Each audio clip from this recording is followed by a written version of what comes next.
मेरा नाम है अवधेश। आप लोग देखना शुरू कर चुके हैं द हिंदी रिपोर्टर। आज नवरात्रि का प्रथम दिन है जो माँ शैलपुत्री को समर्पित माना जाता है। ये जो 9 दिन होते हैं हमारे जीवन में, ये जो है आध्यात्मिक चेतना के उत्कर्ष के ये 9 दिन होते हैं। हम अपने पूरे शरीर को रिफाइन करते हैं और इसके अलावा शारीरिक वृद्धि के साथ साथ मानसिक विकास के लिए भी इस पर्व को बहुत ही विशेष माना जाता है। आज चूंकि हिंदू नववर्ष भी है तो उसकी आप सभी लोगों को हार्दिक शुभकामनाएं। आज हम जानेंगे कि नवरात्रि होने के पीछे के कारण क्या है, इसके 9 दिन ये विशेष किस प्रकार होते हैं, पूजन विधि क्या होती है और माँ की पूजा करने से हमारे जीवन में क्या क्या सकारात्मक परिवर्तन आते हैं। हमारे साथ बातचीत करने के लिए हरगोविंद पांडे जी हैं, गुरु जी हैं। इनसे जानने का प्रयास करेंगे कि नवरात्रि का वास्तविक स्वरूप क्या है और ये हमारे आध्यात्मिक चेतना का जो उत्कर्ष का ये 9 दिन है, ये हमारे जीवन में किस तरीके से परिवर्तन लेकर के आता है। बहुत स्वागत है आपका। नमस्कार गुरु जी, पहला प्रश्न जय गुरुदेव, जय गायत्री माता, जय माँ गायत्री। पहला प्रश्न ये है कि नवरात्रि को लोग विशेषकर, जैसे मेरे भी समझ में आता है कि 2 नवरात्रि होती है जी। एक लोग कहते हैं शारदीय होती है, चैत्र होती है जी। तो इसके अलावा जो है नवरात्रि के और कौन कौन से स्वरूप है जो लोग नहीं जानते हैं? जी, ये 2 तो हो गए प्रत्यक्ष जी, जो हर व्यक्ति जानता है। इसके अतिरिक्त 2 गुप्त नवरात्रि होती हैं जी, तो उनके बारे में भी हम कल चर्चा करेंगे। जी। गोपनीय नवरात्रि वो भी 9 दिन की होती है। अच्छा, लेकिन उसे गोपनीय रखा गया है। तो उससे व्रत वगैरह तो नहीं होता है? होता है, सब कुछ होता है जी, लेकिन वो विशेष हैं जी, कुछ अनुष्ठान करने वाले लोगों के लिए, जी, विशेष शक्ति संचय करने के लिए। जी, तो वो गुप्त विशेष लोगों के लिए है। जी। अपने कलयुग में इतना कोई नियम का पालन भी नहीं कर पाता है, जी, इसलिए उनके लिए ये 2 नवरात्र, जी। एक चैत्र अश्विन, जी, ये 2 नवरात्र अश्विन और चैत्र शुक्ल प्रतिपदा से जी। होकर के ये नवरात्र अपने व्रत के लिए और माँ की आराधना के लिए जी, ये बहुत ही विशेष पर्व है। जी, क्योंकि शक्ति साधना के बिना कोई भी कार्य असंभव है। एक बार की बात है, जी, हमारे दुर्गा सप्तशती में वर्णन आता है जी, कि शंकराचार्य जी जो द्वैताद्वैत से परे और जिन्हें भगवान शंकर का अवतार भी कहा जाता है, अंशावतार कहा जाता है, जी, वो उनको एक बार अतिसार हो गया, जी, दस्त आने लगी। वो इतना दुर्बल हो गए, क्षीण हो गए कि उनके शरीर में उठने बैठने की ताकत नहीं रह गई, बिल्कुल एकदम मरणासन्न स्थिति पहुंच गए। तब उन्हें कुछ माँ की प्रेरणा हुई। जी, फिर उन्होंने एक छोटा सा अपराध कि मैं अपराधी हूँ, इस तरह से न मंत्र नहीं जानता, यंत्र नहीं जानता, न मंत्रम नो यंत्रम तदपि च न जाने स्तुति महो न चाह्वानम ध्यानम तदपि च न जाने स्तुति कथा न जाने मुद्रास्ते तदपि न जाने विलपनम परम जाने मातस्त्वदनुसरणम क्लेशहरणम विधेर ज्ञानेन द्रविण विरहेलाल स्थिया विधेया सक्तत्वात्तो चरण यूरिया चित्रभूता तदेतच्छन्तव्यम जन सर्वोद्धारणिष्वे कुपुत्रो जायेत क्वचिदपि कुबाता न भवति। इस तरह से उन्होंने बहुत सुंदर एक स्तोत्र की रचना की। जी। और कहा जाता है कि उसी स्तोत्र की रचना के पश्चात उनके शरीर में नवजीवन का संचार हो गया। अच्छा, शंकराचार्य जी के जीवन में जी, नवजीवन का संचार हो गया। और फिर वे और स्वप्न में माँ ने कहा कि अभी तक आपने अद्वैत माना है, जी, आपने कभी शक्ति की उपासना तो की नहीं अपने जीवन में। जी, जब शक्ति की नहीं उपासना की तो आपको शक्ति कहाँ से आएगी? जी। और कहते हैं कि उसी के बाद शंकराचार्य जी ठीक हो गया। दुर्गा सप्तशती में पूरा शंकराचार्य जी का जो स्तोत्र है, पूरा संपूर्ण स्तोत्र जी, वो उसमें वर्णित है। और उसमें उन्होंने कि बहुत ही सुंदर, मुझे संपूर्ण याद है, जी। संपूर्ण भी सुना सकता हूँ। नहीं, संपूर्ण थोड़ा जो है हाँ, जी, जी, बड़ा हो जाएगा। और जी। वो जो है तो ये नवरात्रि की उत्पत्ति मतलब यहीं से मानी जाती है? नवरात्रि की नहीं, हाँ, नवरात्रि की उत्पत्ति जी, क्योंकि सतयुग, त्रेता, द्वापर, कलयुग 4 युग हैं। जी, सतयुग से ही जी, देवी की आराधना शुरू हो गई थी। और हमारे 2 पुराणों में, एक मार्कंडेय पुराण जी, और एक ब्रह्म पुराण, जी, तो इनमें विशेष रूप से जी, भगवान वेदव्यास जी ने माँ की आराधना की है जी और सारे संसार की रचना जी उन्होंने माँ से ही दिखाया है कि कैसे उन्होंने ब्रह्मा विष्णु महेश और इस सारी सृष्टि का सृजन किया। जी तो ये सारा कुछ मार्कंडेय पुराण और इसके अतिरिक्त वेदों में भी जी इसका वर्णन आया है। अथर्ववेद में, ऋग्वेद में, इसमें भी इसका देवी की महत्ता को बताया गया है। देवी ये जो दुर्गा सप्तशती है जी। इसमें दोनों का उल्लेख है। ऋग्वेद का भी उल्लेख है, किस तरह से ऋग्वेद में उन्होंने स्तुति की है, जबकि कहा जाता है कि वेदों में किसी देवता की आराधना नहीं की जाती, लेकिन उसमें भी आराधना की है। और जो तांत्रिक हैं अपने यहाँ कई प्रणालियाँ हैं हाँ पूजा करने जी। की, जैसे शैव, वैष्णव, शाक्त। तो जो शाक्त परंपरा के लोग हैं वो शक्ति की ही उपासना करते जी। हैं और शक्ति की उपासना से, साधना से, आराधना से वो जो भी चाहते हैं, जी स्वर्ग चाहते हैं, अर्थ चाहते हैं, जो भी चाहते हैं, या मोक्ष चाहते हैं। जी एक ये भी कहावत है कि जो देवताओं की उपासना करते हैं, देवियों की उपासना करते हैं, जी उन्हें मोक्ष नहीं मिलता, लेकिन ऐसा कुछ भी नहीं है। देवी की शरण में, माँ की शरण में जाने के बाद सब कुछ सुलभ है। नहीं तो ये मोक्ष नहीं मिलता, मतलब लोग पूजा भगवान की करते हैं मोक्ष हाँ, की। जी मतलब कहा जाता है, ऐसा कुछ लोगों की मान्यता है, कुछ लोगों की मान्यता है। जी और कुछ लोग तो ये कहते हैं न मोक्षस्याकांक्षा भव विभवांछा पिचन में, न मोक्ष की इच्छा है, न भव विभव की इच्छा है। जी ये भी शंकराचार्य जी ने अपनी स्तुति में कहा है। लेकिन यह है कि शिव जी ने एक बार जी माता से पूछा, देवी से पूछा, जी ये प्रारंभ वहाँ से होता है। शिव जी ने पूछा कि आपका रहस्य क्या है।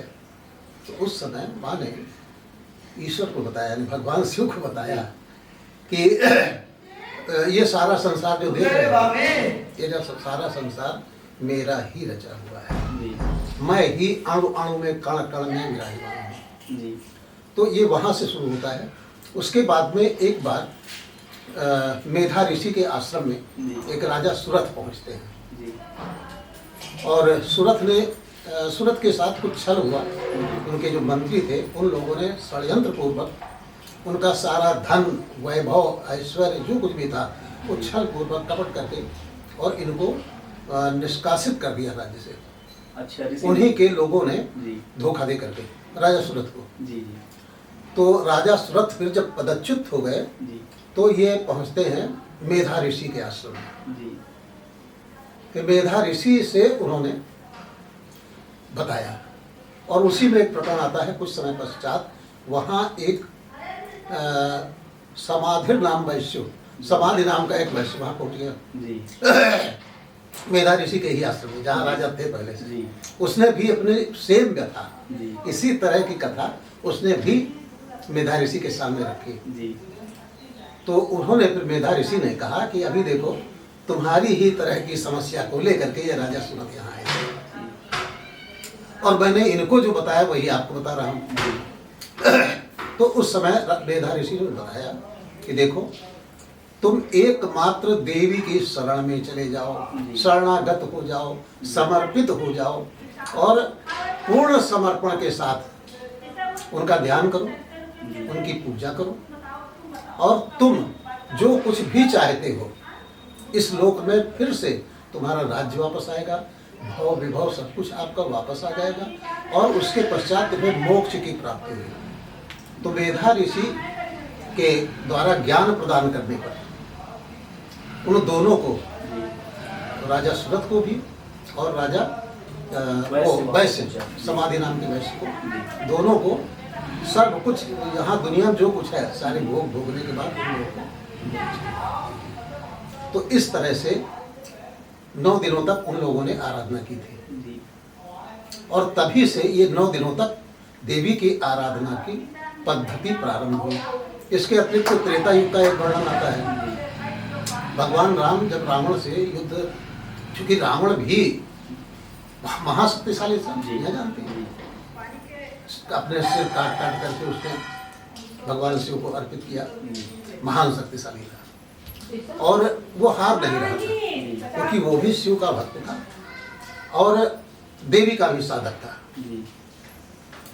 तो उस समय देवी की आराधना उसने किया, जी। रावण ने देवी की आराधना की, और देवी माँ स्वयं रावण के पक्ष में भगवान राम से युद्ध करने के लिए मैदान में आ गई। अच्छा। हाँ, भगवान राम से युद्ध करने के, अब जब भगवान ने देखा जी। कि जगदम्बा सारे संसार की जो जननी है, जी। तो उस समय भगवान ने धनुष बाण रख दिया जी। और प्रार्थना किया, माँ तू मुझ पे वार न कर, जी। सुत पे ये अत्याचार न कर। तो 9 दिन तक मिट्टी की उन्होंने एक प्रतिमा बनाई, जी। भगवान राम ने वही, और एक सहस्त्र नील कमल जी। मंगवाए। जी। अंत में उसमें माँ ने परीक्षा लेने के लिए अंतिम दिन 9वें दिन जी। एक वो नील कमल जी। कम पड़ गया। अच्छा। सहस्त्र नील कमल में एक नील कमल कम पड़ गया। जी। भगवान ने कहा, अरे ये एक नील कमल कम कैसे हो गया? जी। तो भगवान ने कहा, भगवान राम ने कहा कि दुनिया मुझे कमल नयन कहती है, जी। क्यों न मैं अपने कमलवत नेत्रों को ही माँ जगदम्बा को अर्पित कर दूं। जी। और जैसे ही उन्होंने तीर चुभाया, जी। अपना नेत्र निकाल कर जगदम्बा को अर्पित करने के लिए, वैसे ही माँ प्रसन्न हो गई और कहा, जाओ जाओ जयी हो जाओ। जी। आशीष दिया, जाओ तुम्हारी विजय हो। और माँ फिर वहीं से वापस चली गई। तो एक नवरात्र का महत्व यहाँ त्रेता युग से भी मिलता है, सतयुग से, त्रेता से। उस समय से माँ के ये 9 दिन जी। शक्ति आराधना के और शक्ति साधना के, जी। और साधना से अपने भीतर जी। अलौकिक ऊर्जा और मनोविलसित पदार्थ, जी। आप जो भी चाहते हैं, चाहे सकाम भक्ति करते हो, चाहे निष्काम भक्ति करते हो, जो भी आप माँ से चाहोगे वो सारी चीज़ें माँ प्रस्तुत करेगी, प्रदान करेगी। ये नवरात्र का महत्व है। इसलिए 9 दिन तक लोग निरंतर निराहार रहकर, कोई फलाहार करके, कोई केवल 2 लौंग खाकर, जल पीकर जी। पूजा करता है, आराधना करता है, और उसके जो भी मनोरथ होते हैं माँ जगदम्बा पूरा करती है। इसीलिए इतना विस्तार होता जा रहा है 9 दुर्गा के समय, नवरात्र के समय माँ की आराधना का। एक प्रश्न और निकल के आता है कि देवी है तो उनका स्वरूप एक भी हो सकता है जी लेकिन ये 9 अलग अलग स्वरूप के पीछे की क्या कहानी है? जी, असल में माँ की आराधना हम करते हैं, लेकिन जैसे भगवान ने अनेकों अवतार लिए, जी। ऐसे ही माँ भी भिन्न भिन्न रूपों में अवतार लेकर के और भक्तों की मनोभिलाषा को पूरा करती है। जी। इसलिए उनको अनेक रूपों में, अनेक स्थानों पर जी। अवतार लेना पड़ा, भिन्न भिन्न रूपों में। और उसके पीछे कारण होता था, जी। ये अवतार क्यों हो रहा है। भगवान के या माता के अवतार के कारण होते हैं। जी। जब जब कारण एक ही रहता है, कारण एक ही रहता है भगवान के अवतार के या देवी के अवतार के या भगवान शिव के अवतार के, कि जब जब हुई धर्म के कहानी, बाढ़े असुरा धर्म पानी, तब तब प्रभु धरि मनुष्य शरीरा, धर ही सकल सज्जन कर पीरा। जब जब पाशविकता, बढ़ जाता है। जी। अत्याचार जी। ये बढ़ जाती है, धर्म की हानि होने लगती है, तब जगत कल्याण के लिए जगत जननी स्वयं अवतरित होकर के इस धराधाम पर आती है। माता का जो आज प्रथम दिवस है, जी। पहला दिवस माँ शैलपुत्री को समर्पित माना जी। जाता है, तो ये शैलपुत्री के पीछे कहानी क्या, मतलब ये ऐसा नाम क्यों पड़ा माता जी जी का? जी, शैलजा भी कहा जाता है उनको, शैलपुत्री, जी। शैलजा। पर्वत के ऊपर जी। राजा के यहाँ, पर्वतराज हिमराज के यहाँ जी। माता जी का अवतार होता है, जी। और उसके बाद फिर भगवान शिव से पाणी ग्रहण होता है। जी।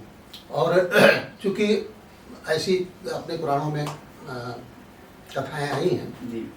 कि पौराणिक कथाओं के अनुसार कि शिव जी के गलों में एक बार मुंडों की माला देखा माँ ने, जी। तो कहा कि ये मुंडों की माला कैसे है, बताओ, रहस्य बताओ।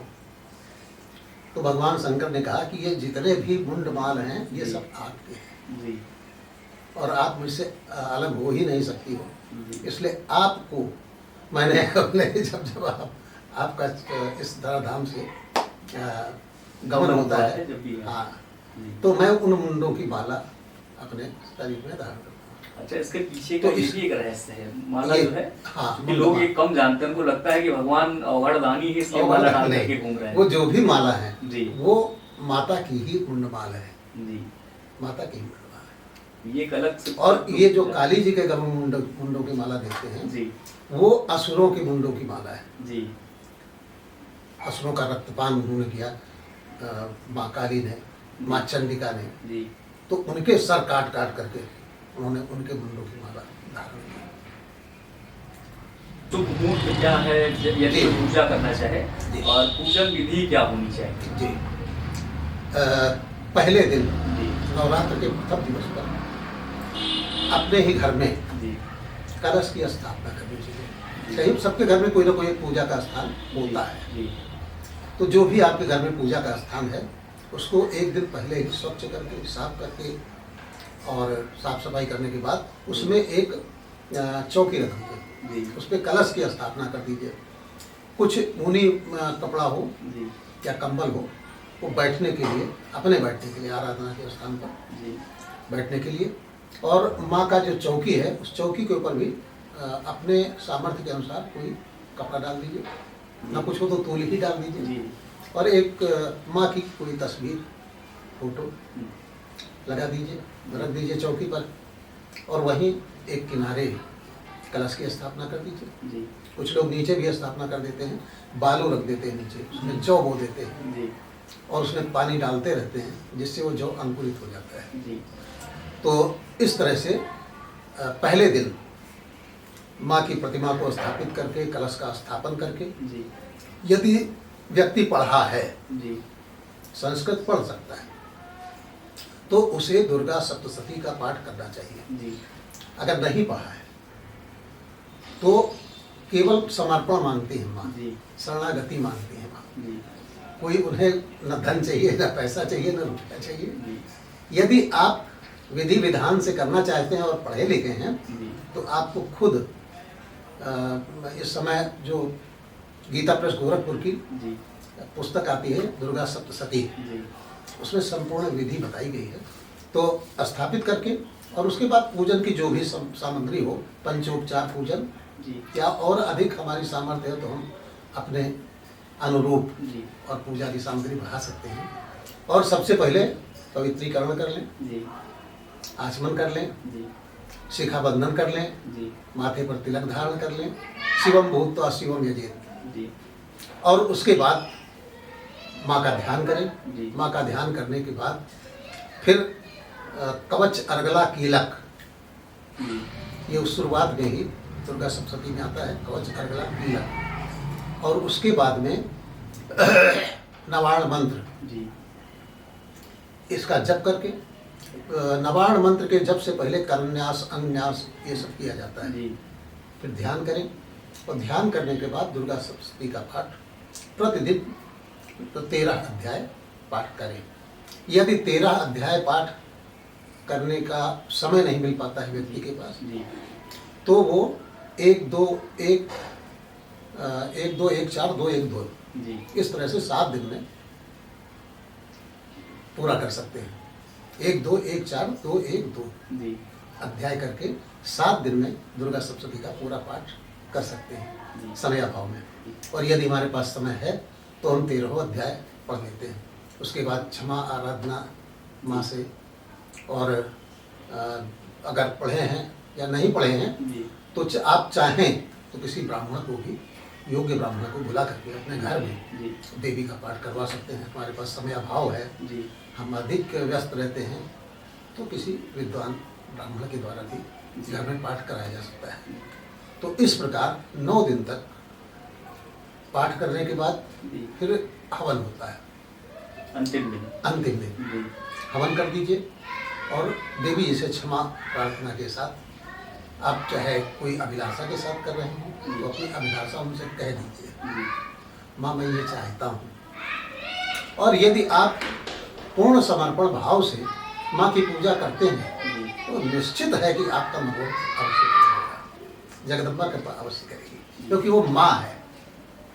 कुपुत्रो जायेत क्वचिदपि, कुपुत्र हो सकता है लेकिन माता कुमाता न भवति, माता कुमाता हो ही नहीं सकती है। अपने बच्चे के आंसू माँ देख ही नहीं सकती है, तो माँ तो द्रवित होगी और बच्चे पर अपनी पूर्ण कृपा बरसाएगी, इसमें कोई संदेह नहीं है। पूजा करने का सही समय या शुभ मुहूर्त क्या होना? मैंने देखा है अक्सर जी। लोग जब भी उनको समय मिलता है, जी दोपहर में समय मिला उस समय पूजा करना शुरू कर जी। दिए, शाम को मिला कर दिए, तो उसका एक कुछ अलग से समय मुहूर्त समय है। निर्धारित होगा, तो समय किस है। समय पूजा हमें करना चाहिए? समय ये है प्रातः काल की पूजा। जी प्रातः काल की पूजा वो विशेष फलदायी होती है हमारी। जी स्नान ध्यान करके साफ सुथरे कपड़े पहन करके जी। और उसके बाद जो भी आपका पूजा स्थल है वहाँ बैठ करके प्रातः काल जी जितनी प्रातः हो सके, ब्रह्म बेला हो तो और भी अच्छा है। जी। तो भक्ति भाव से जो कुछ भी हमारे पास है वो सब माँ के चरणों में समर्पित करके और उसके बाद माँ के प्रसाद के रूप में फिर उसे ग्रहण करके जी और माँ का आशीर्वाद प्राप्त किया जाए। तो ब्रह्म मुहूर्त इसके लिए सबसे अच्छा है, जी या फिर 10 बजे के पहले पहले। जी यदि किसी कारणवश हमारे पास समय नहीं है जी। तो सायंकाल में चाहिए। शाम में क्या समय होगा? शाम में दिक्कत ये है जी कि जैसे फिर आपको उसी तरह से नहाना धोना पड़ेगा, जी स्नान ध्यान करने के बाद ही पूजा करनी पड़ेगी। जी। कपड़े दिन भर हम इधर उधर रहे हैं, कपड़े बदलने पड़ेंगे, स्नान ध्यान करना पड़ेगा। उसके बाद सायंकालीन जब जिस समय सूर्यास्त हो रहा हो उससे पहले। जी सूर्यास्त के पहले पूजा पहले। अपनी खत्म कर देनी चाहिए। क्योंकि ये प्रश्न इसलिए मैंने किया, मैं देखता हूँ जब भी लोगों को समय मिलता है जी। वो पूजा करना शुरू कर देते हैं। पूजा का समय निश्चित रूप से जी सबसे अच्छा होता है ब्रह्म मुहूर्त, प्रातः काल, ब्रह्म वेला। वो सर्वोच्च सबसे अच्छा सर्वश्रेष्ठ मुहूर्त होता है पूजा का। ब्रह्म वेला में हमें पूजा जो है करना चाहिए।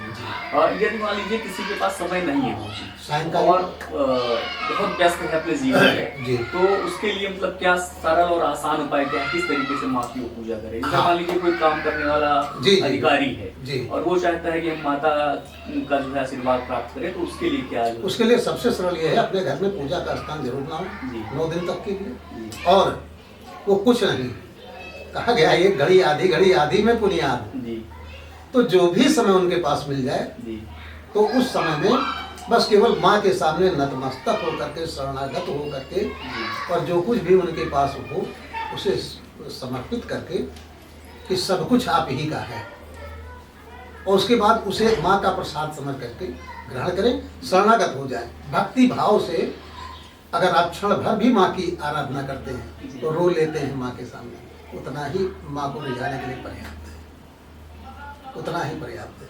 क्योंकि वो तो भाव की भूखी है, मेरा पुत्र किस भाव से मुझे पुकार रहा है। तो यदि समया भाव है तो माँ इतने से ही प्रसन्न हो जाती है। हमारे साथ में गुरु जी थे हरगोविंद पांडे जी, और काफ़ी विद्वान हैं। गुरु जी से मैंने आज समय लिया था बातचीत करने का। तो आपने जाना कि नवरात्रि में पूजा करने का शुभ मुहूर्त क्या है और सही विधान क्या है, जो हमारे आध्यात्मिक चेतना का उत्कर्ष के ये जो 9 दिन होते हैं ये हमारे जीवन में बड़े महत्वपूर्ण होते हैं। क्योंकि जब हमारा आध्यात्मिक उत्कर्ष हो जाता है, हमारी चेतना जागृत हो जाती है, तो हम समाज के लिए बेहतर करना शुरू कर देते हैं। तो गुरुजी ने हमें ये भी बताया कि माता का जो प्रथम दिवस था शैलपुत्री, उसके पीछे की कहानी क्या है, नवरात्रि का विशेष महत्व क्या है हमारे जीवन में।